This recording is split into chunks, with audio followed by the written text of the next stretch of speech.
being black is not just, and I'm sure you've heard this before, but being black is not just the color of your skin. It's like, and I know you've been to Africa and everything like that, but it's a cultural thing. Me and Vince, like we, African Americans, we are descendants of slaves, and our ancestors endured a lot, went through a lot of things, fought for their place in society when they were considered like animals at one point. And that's our heritage that allots us the privilege of calling ourselves black and being proud in the skin that we wear, because we were born with it, and the people before us laid the foundation for us to be that way. You know what I'm saying? And I want to add to that one thing too, is in a sense, like, how could you feel like you identify with that if, just by changing the color of your skin? If you were to ask a trans person why being transracial is different than being transgender, they would likely note that one cannot identify into the discrimination, oppression, or culture of another race. They might note that those who do identify as such are using stereotypes to flatten a complex experience into one they can adopt. Of course, you might find a few who wholeheartedly agree that transracial identification is fine, but rarer still are those who realize that those same objections also apply to regular transgenderism. First of all, race comes down to the pigment in your skin and your ancestral background, which is not something you can change. Actually, I would argue that you can change your race. Not everyone can, but some people can definitely change their race. And race doesn't only come down to ancestral background and pigment of your skin. Although those are very important factors in determining someone's race, it's not everything. Race is determined by how you look, which has nothing to do with your ancestral background, but your features and your skin color. Also, when we're talking about trans women performing in sports, you must be talking about an elite level, because on a high school level, when you're competing for state and conference, you do not have to be on hormones for a certain amount of time. Also, the way someone performs in a sport does not necessarily dictate whether they should play the sport or not. We're not talking about should you play the sport, we're talking about can you play the sport. And I think your argument got kind of derailed there. Lastly, just because transracial isn't studied doesn't mean it's not legit. Someone can legit feel like they're born in the wrong race. No cap. Maybe that's something we should pour money into. I don't know. One cannot flatten womanhood down into two-dimensional stereotypes or purchasable items. However, more recently, the online trans community has begun to support other forms of trans identification. Although still niche, these are growing subsects of trans culture that stem from the same way of thinking that supports transgenderism. Namely, that one's material reality does not need to align with their identification. Chloe Jennings White spends her days confined to a wheelchair. It's tough to get around, and she struggles with living in a world that isn't built for the disabled. However, Chloe is actually able to walk perfectly, and chooses to live her life like a paraplegic due to a rare psychological disorder called BIID. Despite wishing she was paralysed, Chloe still takes part in extreme sports like skiing. BIID has led Chloe, a Cambridge University educated research scientist, to harm herself in a bid to become paraplegic for real. Breaking news: as a new group of people named the transabled people are on the rise in America. They're a group of people choosing to identify as disabled. There were already a few cases years back, but now they're starting to be on the rise. As you can see, this lady back from 2020 decided to identify as blind. I believe I should have been born blind. I'm happy the way I am.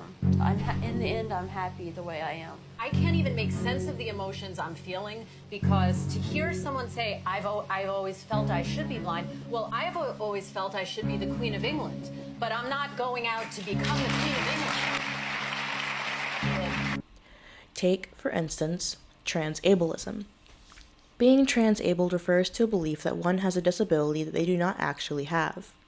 It should be immediately apparent that pretending to be disabled is bad. As someone with a disability, I don't understand why someone would want a disability. My diabetes prevents me from certain employment. I can't work in the Peace Corps or the Army. Physical labor makes my blood sugars difficult to manage. If I note that I have a disability on job applications, I am less likely to be called back. Often, I have to gamble between taking care of my health and keeping it from being disruptive to ensure that it doesn't become a problem at work. Because no matter what protections exist, they can easily create a reason to fire me that doesn't mention my diabetes. And of course, none of that includes the general side effects. The illness that comes of high or low blood sugar, the general exhaustion, the propensity towards depression, the ways that stress, my menstrual cycle, and any number of external factors has on my blood sugars and health, or the need to manage what is an autonomic function for most people. This isn't an exhaustive list by any means, and the reality of living with chronic illness is far from glamorous. I suspect that some who identify as trans-abled enjoy the feeling of helplessness and attention, similar to Munchausen, primarily those who pretend at mental illness or disability without actually disabling themselves. However, some go as far as to actually amputate to achieve disability. I was having trouble coping with the need to go blind. But there came a point where you decided to go see him. I spent the 2 weeks, and then the third week we did the procedure. You say you didn't check this person out at all. I didn't. I trusted him. And then tell me how this worked. Did you lie down? I lied down on his couch, and he sat next to me, and after the numbing drops took effect, he put 2 drops of the drain cleaner in each eye. How did it feel? It was a very violent burning. The drain cleaner ate through my cornea. This could be classified as Body Integrity Identity Disorder, BIID, which is a rare condition in which persons typically report an intense desire either to be paralyzed or to have one or more of their healthy limbs to be amputated. BIID is not included in the International Statistical Classification of Diseases 11 or the Diagnostic and Statistical Manual of Mental Disorders, but is considered an identity disorder. One study on the subject found that all subjects indicated that the main rationale for their desire for body modification is to feel complete or to feel satisfied inside. But almost half of the subjects noted sexual arousal concerning their BIID, i.e., being aroused when seeing someone disabled resembling their BIID, or when imagining themselves being disabled. Sound familiar? Some trans activists argue that trans-ableism is categorically BIID, and therefore a mental illness that should be treated as such. Okay, this person's telling me that I'm faking my disability, but I've been meaning to talk about this trans-abled thing. It's a mental illness where you are completely able-bodied, but you have a body part that gives you extreme distress by it functioning. So this leads them to want to become disabled or want to disable themselves. So the media has called this trans-abled, even though it's a mental illness that's called Body Integrity Identity Disorder. It usually affects people feeling like they should be an amputee, in a wheelchair, or blind. This will leave people having a limb that works completely fine, but they look at it and it doesn't feel like it's their body at all, and it gives them extreme distress. They're constantly thinking about it, and this is a mental illness that is extremely hard to deal with. The media has picked this up and called it trans-abled, saying that these people just want to be disabled for no reason, and completely blame it on these people for just wanting attention. But these people will put themselves through extremely damaging and dangerous conditions to make sure that this distress can be dealt with. It's similar to like OCD or body dysmorphia, but just like extreme and very unusual and just very rare. And treatment is psychiatric treatment because it's a mental disorder. But if a desire to amputate or remove healthy body parts and live as a disabled person when one is perfectly healthy is considered a mental illness when it refers to limbs, why is a desire to amputate, remove, or change genitals or secondary sex characteristics not a mental illness, but a valid identity? Similarly, what makes a person who identifies as a different age, which is blatantly at odds with reality, different than someone who identifies as a different sex? Hello, welcome to Stephanie's Playtime. In my mind, I'm a girl. I was never allowed to be a little girl, so I'm filling that tank of little girl experiences.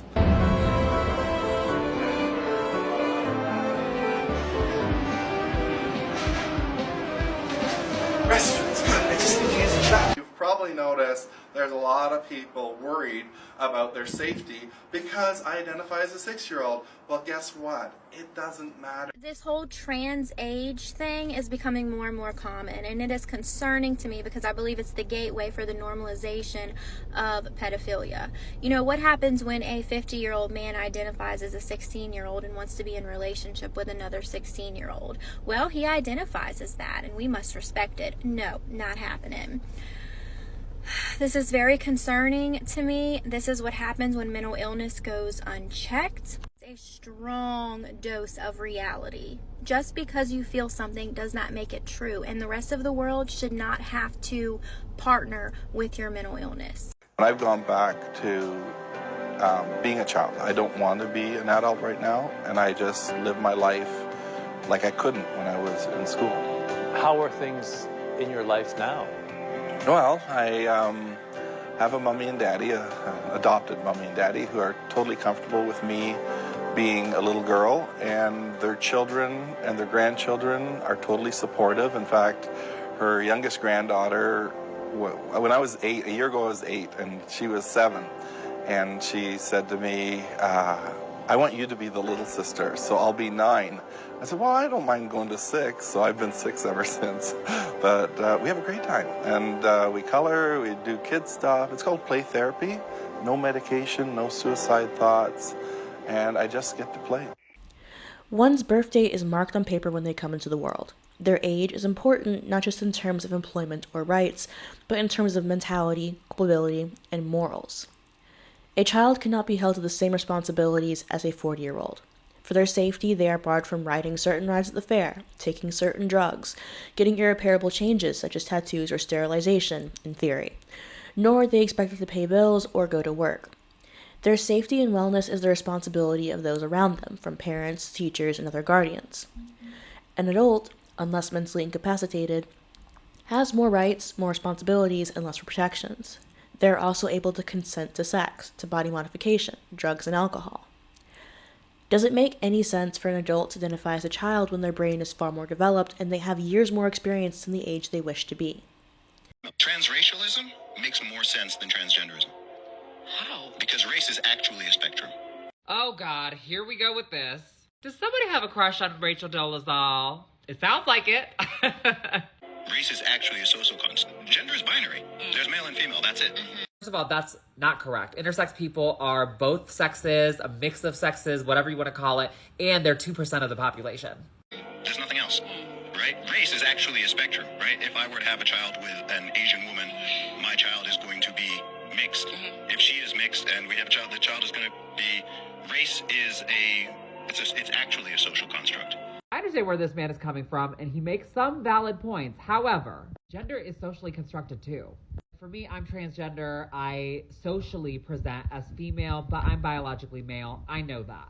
But why does me having XY chromosomes mean that I can't wear makeup, I can't wear a dress, I can't talk a certain way, I can't exist in a world a certain way? That's the whole point of the word gender. It's to describe the delineation between what's happening in my mind and what's happening in my body. I'm not sprouting ovaries and having children. What I'm doing is assuming a social role that is more comfortable, and that is something that really aligns with my mind.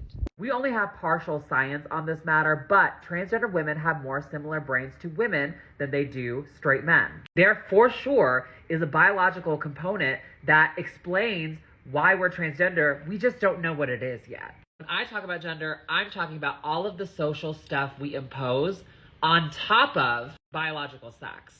Many transgender women don't pass as women in real life, but a lot do. And those that do, you will automatically refer to them as their gender as opposed to their biological sex based on how they present and how they look. Gender is a word to describe that social behavior, and it is a spectrum. It is illogical and immediately evident that identifying as another race, age, or ability is impossible, but more than that, dangerous and offensive.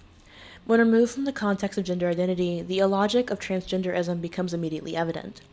Even stranger is that many trans allies or trans activists are willing and able to note this regarding trans ageism, transracialism, or trans ableism, but refuse to shake off the cognitive dissonance to realize how it applies to transgenderism. After all, it is no less offensive to act as if liking stereotypes of femininity makes you a woman. It is no less dangerous to accommodate men who identify as women by letting them into women's spaces. And yet, here we are. Day 78 of being a girl, and we're having a sleepover! Woohoo!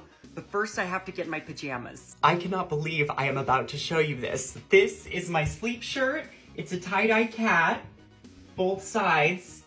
And my mom has been saying for years that I need to burn it, but I love it. All right, we've got Girl Scout cookies, we have chips. What else am I missing? Oh, I'm here by myself, but that's okay, because you are your own best friend, and I love my own company. Hi! Hi! Woohoo! Woohoo! Let's pick a movie. Clueless, Princess Diaries, or Lizzie McGuire. I can't decide. Let's watch all of them. Truth or dare? Truth. If you could change one thing about yourself, what would it be? Probably that I would be born a girl. That's a good one. Truth or dare? Dare. I dare you to prank call one of your exes. Actually, I've never been in a relationship. Okay, we're gonna skip that one. Pillow fight! We're gonna stay up all night. Totally. Are you sleeping? Love ya. The first trans woman to have a successful uterus transplant, ovaries and eggs included. And I want to be the first trans woman to have an abortion. I will let a doctor who has successfully transplanted a uterine complex before cut the organs out of a willing, healthy, transmasculine donor, place them in my body. I will devote myself, heart and soul, to their aftercare. I will have as much gay sex as it takes, with as many trans women as it takes, and let the transphobes and homophobes scratch their heads, wondering what to make of it. Don't get in my face. Don't get in my face. Do not get in my face. Don't get in my face. Don't get in my face. Don't you see my daughter right here? She's crazy. No. You need to go over there to the men. You need to go over there to the men. Only here in Chicago. You is a man. A whole grown man. Wow. Over here at the park. For the last time, I'm not a man. I'm sorry. This, dear viewers, is where we part. I really hope that this does not become a bigger trend, but I feel like this is kind of where the line is drawn for most people. If you are willing to accept transgenderism, a lot of people who are moderates or who just aren't really into this discussion don't think of it beyond they have a mental illness and then they identify as this and we're being kind. But it becomes really, really obvious how silly it is for a 50-year-old man to say, I'm 6 years old inside, because we all know that that's just not true. Maybe this will be the waking up point for a lot of people. Maybe this is where people will peak, but I honestly don't know. I've seen people swallow pills that I didn't think they would. I find the trans ableism to be one of the most offensive ones out there because, as I've mentioned, I have type 1 diabetes. I was diagnosed when I was 3. In 4th grade, I had a series of low blood sugars that led me to have a seizure and then go into a coma for a week. I've dealt with ups and downs of my health trying to manage this. I've dealt with insecurity of being able to get insulin. That's one of the reasons why I decided to live outside of the US, was because I wanted to get access to insulin that didn't cost an arm and a leg. And it's just such a difficult thing to manage, to deal with every day of your life. And there's the realization that I'm going to die younger than a lot of people because it's difficult to manage, because the life expectancy of a diabetic is lower.